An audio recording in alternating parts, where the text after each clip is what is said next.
Here with us today.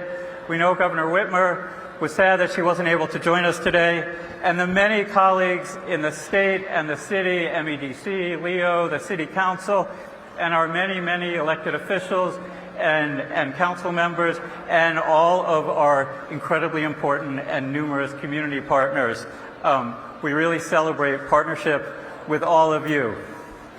And our partners at Google, and our new partnership with TED. We're very lucky to have today with us Lindsay Levin. Lindsay is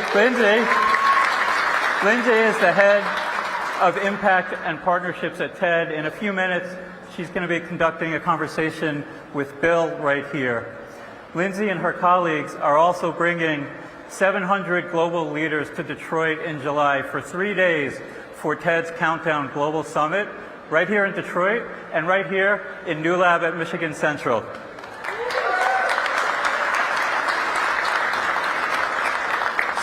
Speaking of Newlab, I want to acknowledge our partners at Newlab. I noticed the only person who's supposed to be in the front row is my good friend David Belt, co-founder of Newlab. Those of you who know David realize there's a reason he's not in the front row. But also David's co-founder Scott Cohen, the rock star Liz Keene, who's around here somewhere, the whole team at Newlab, who's literally, there's nobody.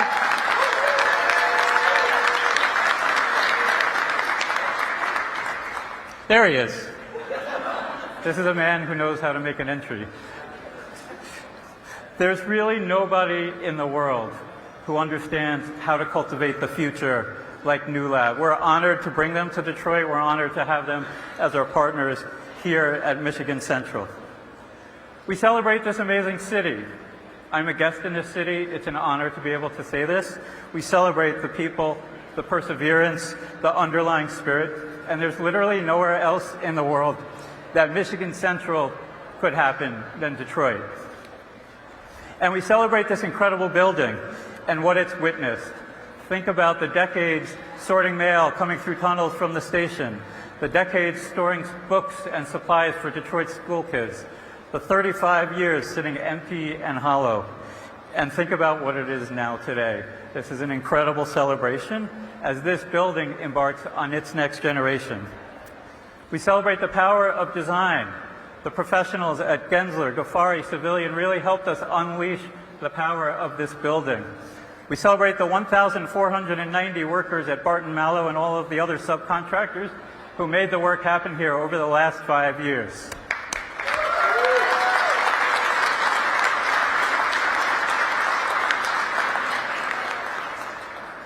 And we celebrate teamwork. The Michigan Central team is second to none. I have to call out the extraordinary Carolina Plazinski.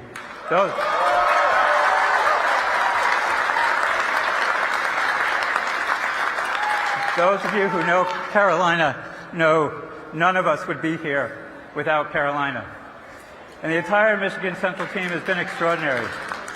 And our partners, Jim Dubleski and his entire team at Ford Land, incredible job overseeing the restoration of this building and working with us on so many things at Michigan Central.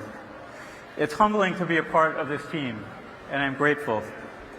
But we also celebrate what's to come. Michigan Central is a story just starting to unfold. The impact of the work here is going to be profound. It's not hyperbole to say that a path to a more sustainable, a more equitable future could get invented in this building. And it's not just the work itself, but who's doing the work. It's not just the companies, it's the people involved. It may be companies that invent amazing things. It may be the Detroit student who gets skills training here and goes on to change the world. It's really the full picture of what we can do here in Detroit. Already, we have 33 companies operating this building, and this is literally day one. And half of those companies are from Detroit, and the other half are literally from around the country and around the world, including some that turned around on their way to Austin, Texas, others that contacted us from Europe and said, we need to be there. And we're just getting started. That's over 150 jobs today on day one, the vast majority of which are net new.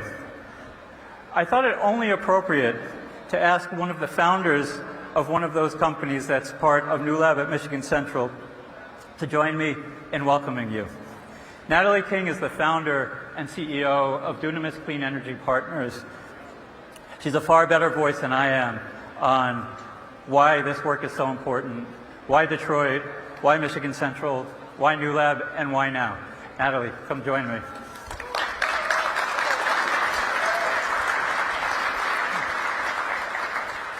Thank you, Josh. Good afternoon, everyone. My name is Natalie King,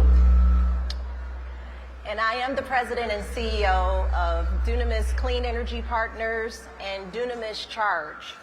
And as a native Detroiter, born and raised, I think that I can speak for every Detroiter today to say this is really, really cool to see this, to see the re-emergence. It's a phenomenon.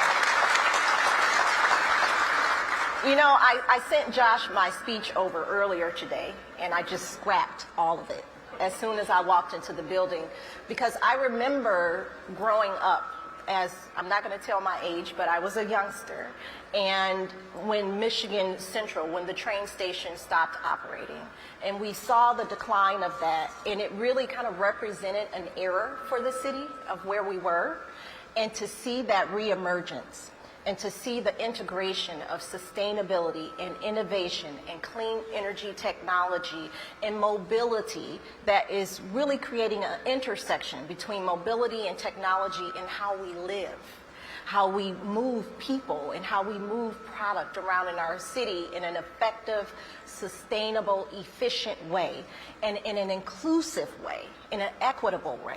That is what Michigan Central represents. In Dunamis Charge, as the first Black woman-owned EV charger manufacturer in this world, located right here in the city of Detroit. You know, I'm a city girl, and I made a commitment to make sure that our manufacturing plant was located right here in the city of Detroit, hiring city of Detroit workers, Black and brown communities, environmental justice communities, to ensure that everyone plays a part in this electrification boom and in the mobility industry. Michigan Central and Newlab represents that push to include all of us. I see so many people here that I know. Camille Terry from Charger Help out of Los Angeles is now going to be locating here, right in the city of Detroit, providing operations and maintenance and repair for EV infrastructure all over this country.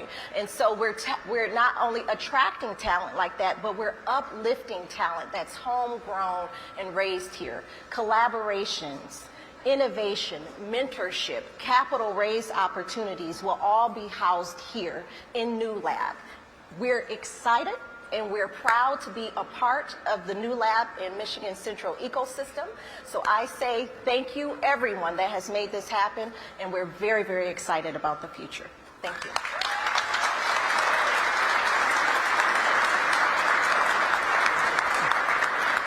Thank you, Natalie. And now we will start with the rest of our program. Thank you.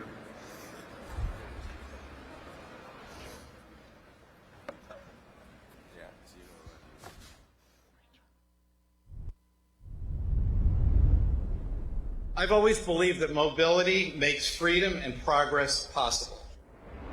We want the best startups, the smartest talent, the kind of thinkers, engineers, and problem solvers who see things differently to come and partner with us here in Detroit. Every movement begins with an idea, a point. A point in motion creates a line, a road to a better future. For over 100 years, our roads have led to this magnificent place. In many ways, it tells the story of our city and of America. A place that means so much to so many. One that became a symbol of our city's challenges. So, what if we could remake Michigan Central into a place of possibility again? A global epicenter for breakthroughs that improve people's lives. Today, Albert Kahn's iconic book depository is the beating heart of Michigan Central. And inside, the work is underway. an open platform for inventors, artists, and problem solvers. Reimagining mobility to help solve the many challenges we face. Rethinking cities so that the air is cleaner and the streets less congested. Helping people thrive and live more independent lives. Expanding access to a world of possibilities. If you have a big idea, let's create tomorrow together.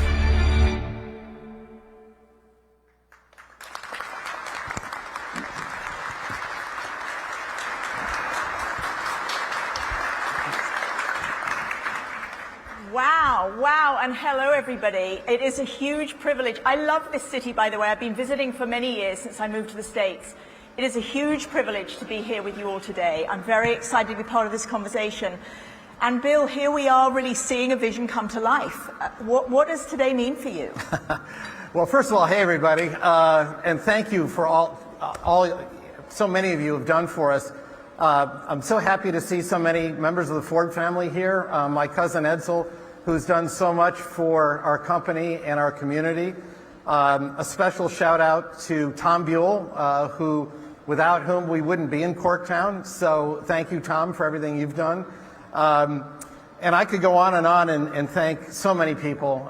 Josh did a great job of thanking them all, and I won't repeat them, but my heart is with them. And special shout out, though, to my good friend, Mike Duggan, who has been with us every step of the way and from day one encouraged us to just get going, and he's been great. So thank you, Mayor, for everything you've done as well.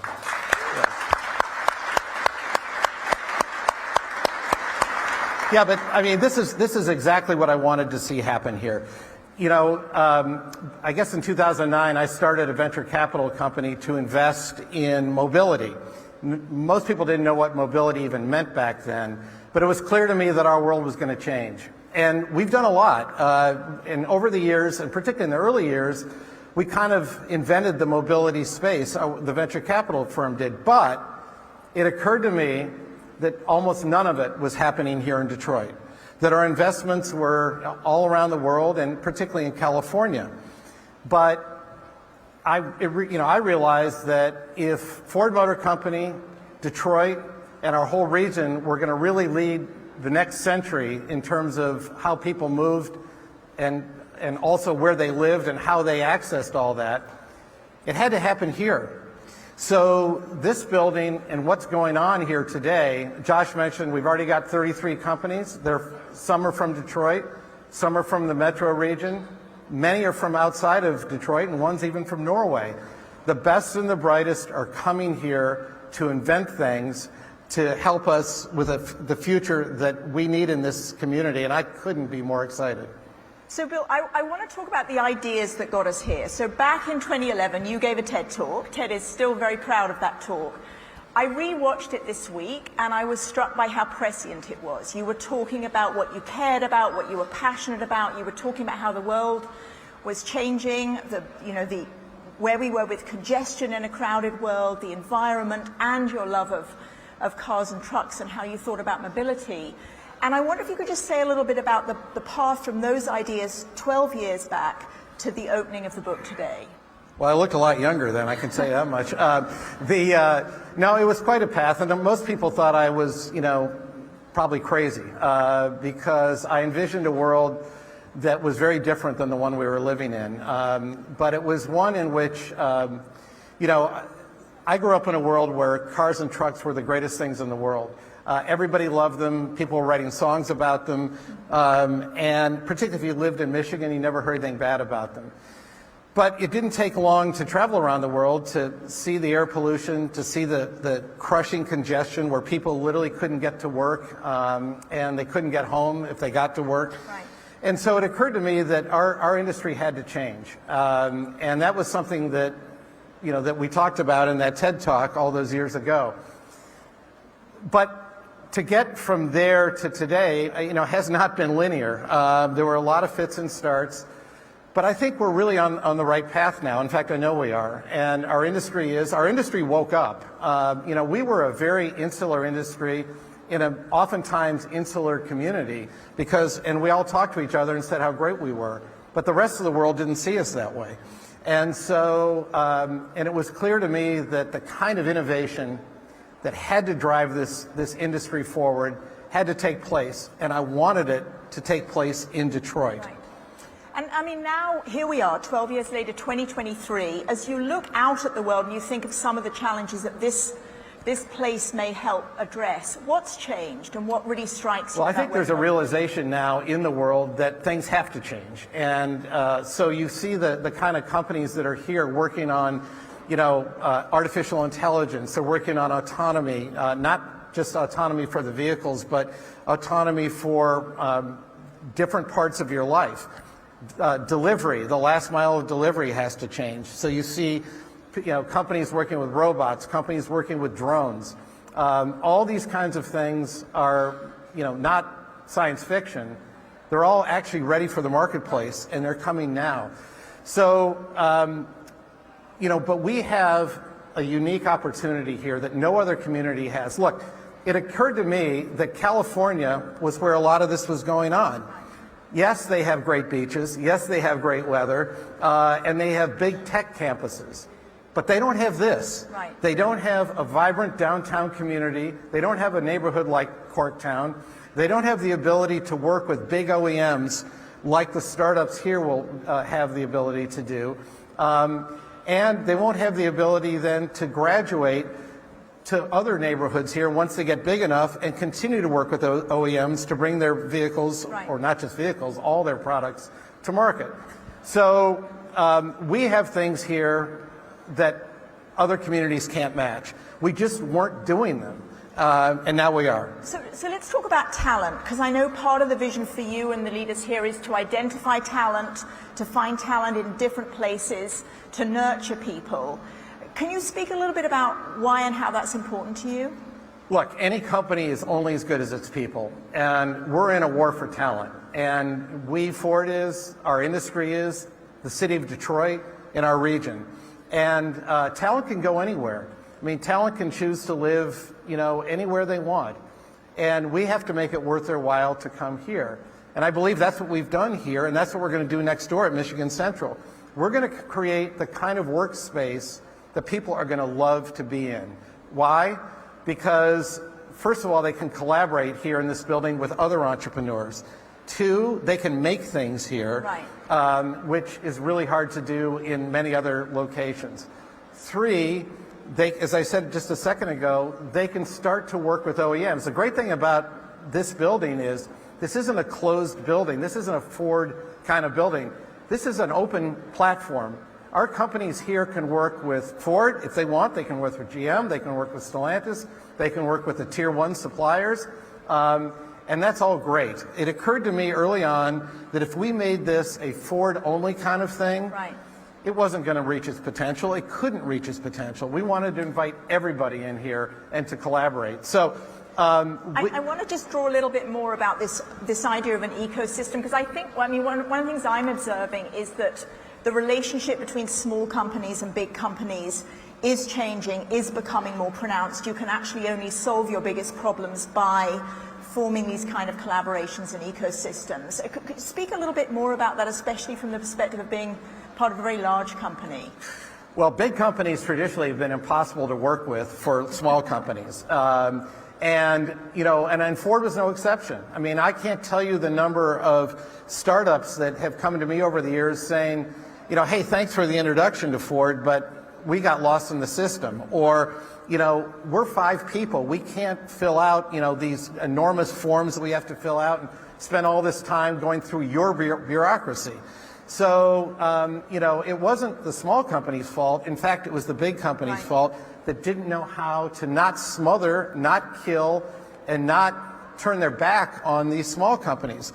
And I think there was also a realization that in some places in the OEMs that, well, even if these companies have good ideas, they're too small to move the needle for us, so why should we even bother? Right. That's thankfully changing. Maybe not fast enough, but it is changing. And I know it's changing at Ford. We spent a lot of time, and Jim Farley and I talk about this all the time, about how we actually are approachable, and then what do we do with these young companies? How do we shepherd them through the Byzantine process of, Ford Motor Company. And we got a ways to go, but we're better. And I think, to your point also, we certainly don't have a monopoly on good ideas. And that's something I think that's also, it struck me in 2009 when I started this venture capital firm, that most of Detroit's companies weren't aware of what was going on around the rest of the world, Right. and in places like Silicon Valley and Boston and Austin, Texas. And that, you know, and once I saw what was going on, I thought, oh my gosh, we got to bring that here, and we have to make it, but we can't just say, come to Detroit, because, you know, particularly back then, Detroit didn't have the greatest national Right. image. It's different now, and there's a buzz around Detroit, and you hear it nationally. Right. But even that's not enough. We had to provide really unique spaces for these young companies, and actually for our own employees to want to come to. Right. And I know part of the vision here is about community, creating new communities, but also working for the existing community.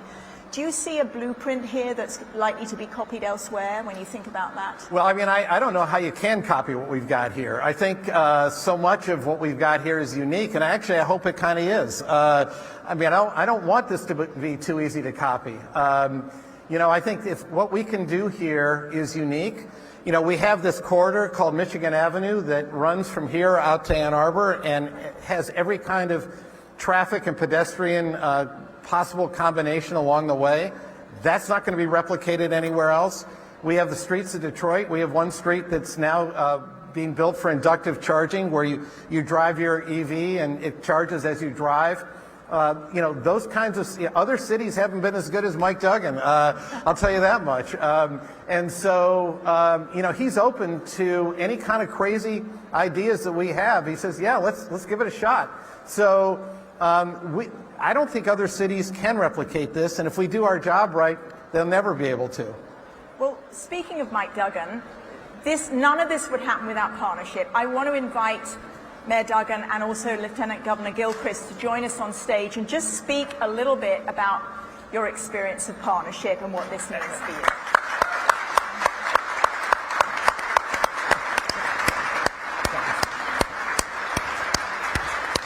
And I must say, too, that the state has been fantastic as well. I mean, you know, it is a true public partnership, and, you know, the state's been so receptive and really enthusiastic for, you know, and very helpful to everything we want to do. So thank you so much, Lieutenant Governor, for all of that. Bill, it's really a pleasure to be here, and it is amazing when a beautiful and inspired plan comes together. I want to congratulate you, the entire Michigan Central team, Ford, all of the partners who worked with the city, the region, to make this a reality. You know, I believe that ideas are what drive the world forward.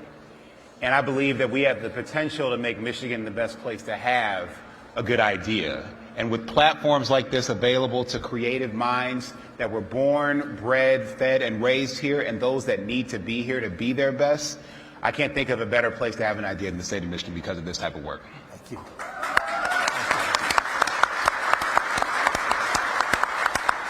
Lieutenant Governor, can you just build a little bit on that? When you think about jobs here in the state, you think about investment here in the state. Could you say a little bit more about what you see as you look around you in terms of the opportunity? So Governor Gretchen Whitmer and I, our number one job is to create the conditions for people to be successful, to create more pathways and access to opportunity. And one of the best ways to raise your quality of life is to have a great way to make an income by creating jobs. And those jobs are created by the innovators that are going to be building companies in places like this entire Michigan Central campus. So we need to make sure that we are investing in people's education, starting all the way from before they can walk to all the way to when they can then have this entrepreneurial idea as a young person to be able to make it successful. The governor and I are proud of the jobs we've created in the mobility space broadly, but we're also proud of the jobs we've created across different sectors. There's a reason that Michigan is the #1 state in terms of energy sector job growth. And the innovators here will take that to a higher level. And the integration between the different industries is really what's going to make this sing, this project. Because it's not going to be one sector that pulls the state of Michigan forward. It's going to be the collaborative atmosphere that we create where people inspire one another to challenge one another and to be more bold in their thinking. And Governor Whitmer are proud to be a partner and a part of that. Thank you. Thank you very much. So, Mayor Duggan, we'd love to hear from your point of view. How does this look and feel, and what does this moment mean? I have to say this. This is Bill Ford's moment. I mean,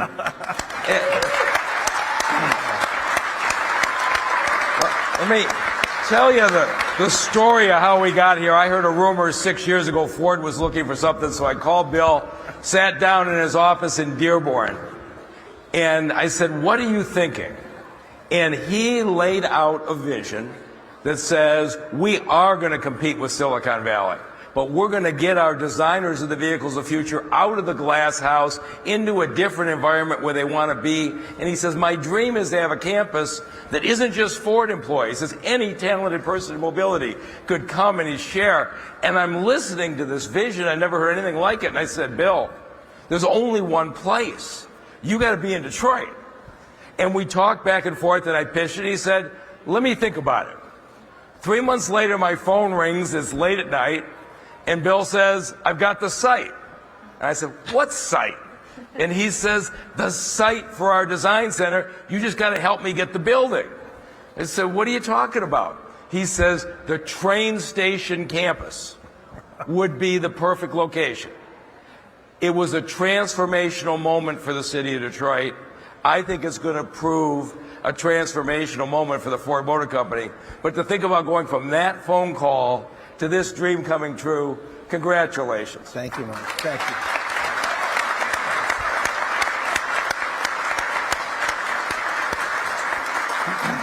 And Mayor, just a final thought for the people of this community. You dearly love, I know, the citizens of Detroit. A final thought for the communities seeing this transformation happen around them. Detroit is moving back to the center of the future of the auto industry. Of course, it's, as Bill well knows, Ford's history and Detroit's history have been tied together since Henry Ford knocked out the wall a few blocks away on Bagley and took his quadricycle down the street. But 10 years ago, this city had 20% unemployment, and I thought we had to go back to our roots. The very first plant we landed was Flexingate. Bill Ford lined them up as a Ford supplier. The last plant we just landed is LM Magna's seating plant over on 4th Street that Jim Farley helped us line up to make seats for Ford trucks. So the relationship goes back for more than 100 years, but it's never been better than it is today. Well, and as Mike and I first got to know each other when we actually did Ford Field together all those years ago. Yeah. Right. The day Bill said, we want to bring the Detroit Lions back from Pontiac if you could just find me a place to play. I think this is going to prove bigger for the city's future than that football stadium was.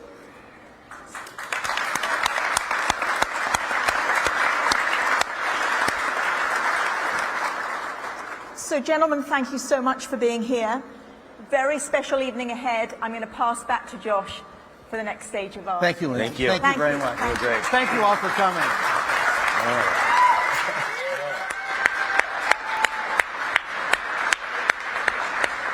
Thank you, Mayor. Thank you, Lieutenant Governor. Bill, Lindsay, thank you. We've got a lot of stuff for you all to do. I know it's going to be tempting to just get something to drink, something to eat, and have fun, but we got some work cut out for you. We're going to have, in this space here, we're going to have a couple of curated conversations just to go a layer deeper about what's happening here at Michigan Central.